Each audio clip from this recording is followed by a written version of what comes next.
इस वीडियो में हम डिसजॉइंट सेट्स को स्टडी करेंगे और इसी के बेस पर हम मिनिमम स्पैनिंग ट्री को स्टडी कर सकते हैं और बहुत ही इंपॉर्टेंट एल्गोरिदम्स, क्रिस्कल एल्गोरिदम्स हैं, प्रिम्स एल्गोरिदम्स हैं, उनको समझने में बड़ी आसानी होगी। तो ये टॉपिक बहुत इंपॉर्टेंट है और बहुत ही आसानी के साथ हम इसको अंडरस्टैंड करते हैं।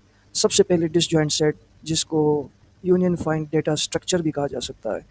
इसमें बेसिकली ये कलेक्शन ऑफ सेट्स हैं जिसमें कि हर एलिमेंट, हर सेट डिसजॉइंट होता है। डिसजॉइंट मीन्स कि ये सेट आपस में ओवरलैप नहीं करते हैं। बड़े आसान अल्फाज में हम ये कह सकते हैं कि डिफरेंट ग्रुप्स या सेट में जो एलिमेंट्स हैं, इनको ट्रैक करने के लिए हम इसका इस्तेमाल करते हैं। ये म्यूचुअली एक्सक्लूसिव होते हैं। इसका मतलब ये है कि किसी भी सेम टाइम में ये मोर देन वन सेट्स में एलिमेंट्स मौजूद नहीं हो सकते। जैसा कि आप देख सकते हैं यहाँ पर कुछ सेट्स हैं। तो ये सेट यहाँ पर इंडिपेंडेंट ये सेट्स हैं और इसमें हमारे पास दो बेसिक ऑपरेशंस होते हैं, एक तो फाइंड का और यूनियन का। उसको समझने के लिए आप देख सकते हैं कि यहाँ पर ये 1 और 2, इसको हमने यहाँ पे ग्रुप कर लिया है। तो हम इन सेट्स को आपस में ग्रुप भी कर सकते हैं, लेकिन उससे पहले हमें ये जानना बहुत ज़रूरी होता है कि कौन सा एलिमेंट किस सेट से बिलोंग करता है। इसके लिए हम फाइंड का ऑपरेशन ले लेते हैं और इसमें हम बहुत ही इम्पोर्टेंट कुछ ऑपरेशंस पढ़ेंगे, जैसे कि पाथ कंप्रेशन है, जिसके ज़रिए हम उस ट्री को शैलो करते हैं। वो आगे हम कॉन्सेप्ट्स पढ़ेंगे। जबकि यूनियन में अगर हमारे पास दो एलिमेंट्स है एक्स एंड वाई, तो हम इनको कंबाइन कर सकते हैं सेट्स में। किसी सेट में हम इनको कंबाइन कर सकते हैं। तो ये बेसिकली यहाँ पर डिसजॉइंट सेट है और उनके ऑपरेशंस थे। इसको हम कोड वाइज देखते हैं, जो कि बहुत आसान है। हम यहाँ पे एक क्लास बना रहे हैं यूनियन फाइंड। ये इसका कंस्ट्रक्टर है जिसमें हम एक एलिमेंट, हम एक नंबर पास कर रहे हैं। फॉर एग्जांपल हम 5 पास कर रहे हैं। ठीक, अब इस नेक्स्ट लाइन में सेल्फ डॉट पेरेंट लिस्ट और रेंज है। रेंज बेसिकली क्या करता है, इस नंबर का एक रेंज जनरेट करता है 0 से। 0, 1, 2, 3 एंड 4, ये रेंज जनरेट किया। इसके बाद, इससे पहले हम लिस्ट का जो फंक्शन लगाते हैं, तो ये एक एरे में कन्वर्ट हो जाता है। ये कन्वर्ट हुआ। अब नेक्स्ट लाइन में हम इनको एक रैंक दे रहे हैं। यहाँ पे हमने 1 दिया हुआ है, लेकिन मोस्टली हम 0 देते हैं।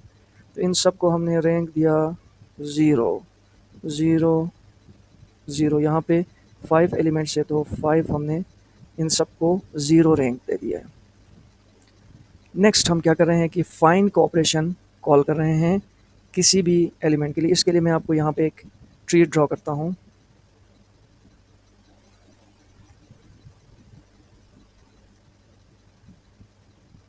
ये ए है, ये बी और ये सी एंड ये डी।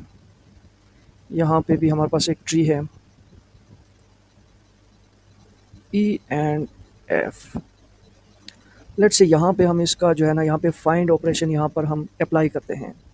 तो बेसिकली हम ये देखते हैं, क्या self dot parent of x not equal to x, क्या ये इसी एलिमेंट का पेरेंट तो नहीं है, क्या ये स्टार्ट नोड तो नहीं है? ऐसा नहीं है।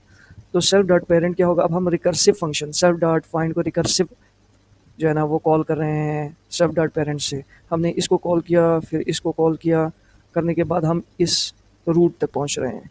इसका मतलब ये है कि यहाँ पर हम इस रिकर्सिव फंक्शन के थ्रू जो भी पेरेंट है उसको डायरेक्टली इसके साथ अटैच कर रहे हैं। ये डायरेक्टली इसके साथ, ये इसके साथ, ये इसके साथ अटैच हो रहा है। ये इसके साथ डायरेक्टली अटैच हो रहा है। पाथ कंप्रेशन कर रहे हैं, ट्रीज़ को शैलो कर रहे हैं, जिसका हमें बहुत आगे फ़ायदा होगा।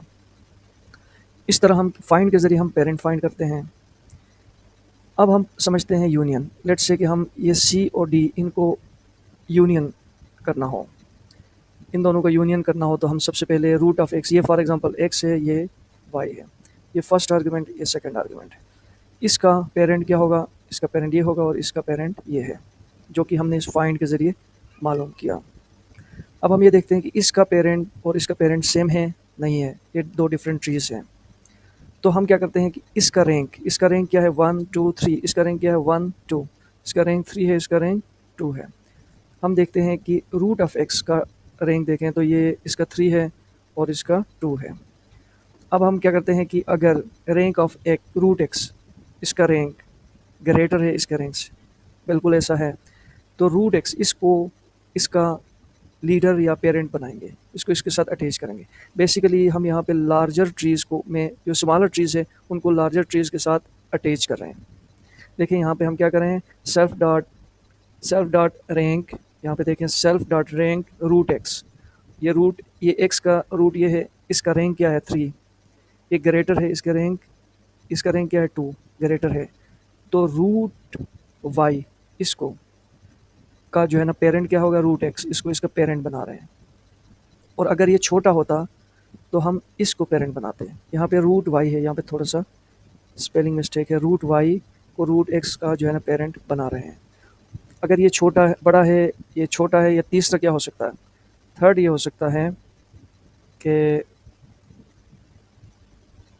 ये पॉसिबिलिटी हो सकती है कि ये अब यहाँ पे इनका रैंक क्या हुआ, इन दोनों का रैंक 2 हुआ, 1 2 1 2, इसका रैंक बराबर हो तो हम इनमें से किसी को भी किसी का पेरेंट असाइन कर सकते हैं। यहाँ पे रूट एक्स को वाई का पेरेंट बना रहे हैं, वाई को रूट एक्स का बनाएं, लेकिन जिसका हम पेरेंट बनाएंगे उस पे उसके रैंक पे एक प्लस करेंगे, यहाँ पे रैंक पे एक प्लस करेंगे, दोनों को सेम नहीं रख सकते। इस तरह से हम यूनियन कर सकते हैं। तो हमने यहाँ पे अंडरस्टैंड किया कि डिसजॉइंट सेट्स क्या होते हैं, उनका पेरेंट कैसे फाइंड करते हैं, उनका यूनियन कैसे करते हैं, ये चीज़ें हमने अंडरस्टैंड की।